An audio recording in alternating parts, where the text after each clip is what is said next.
Yeah, my name is John Pluckwell. I'm the Veterans Project Officer for Burnley FC in the community. So today is the Veterans Eco Project Day. We come up to Whitehough, the beautiful surroundings of Whitehough in the Outdoor Centre. And here we support the centre doing odd jobs and some painting, to gardening. You can see some guys in the background there doing some planting. And this is our time to spend out in the great outdoors, to be together, to do as much or as little as we want to do. So this session ticks loads of boxes, from being outside in the great outdoors that veterans absolutely love, reminds of us our time in the military, to health and fitness. It's good for the mental health and exercise as well. You can see the guys bending and stretching and reaching and working together. It's about teamwork, it's about togetherness.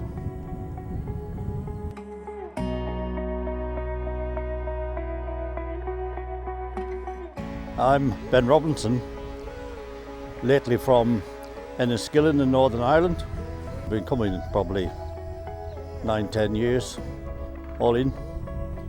But coming here, a bit like home. It's the thing that you miss when you come out of the army or any of the services, is the camaraderie. And this is one way of keeping it going. So the veteran session runs Monday to Thursday. Everything from breakfast club to social, to trips out to things like FC Harrogate and the Imperial War Museum. If you're a veteran or family member of a veteran, please come along and enjoy yourself. Everything is free. We're always looking for new members. So if you'd like further information, please contact Burnley Football Club in the community. Or my telephone number is 07714 792 392 or j.pluckwell@burnleyfc.com. We'd love to hear from you.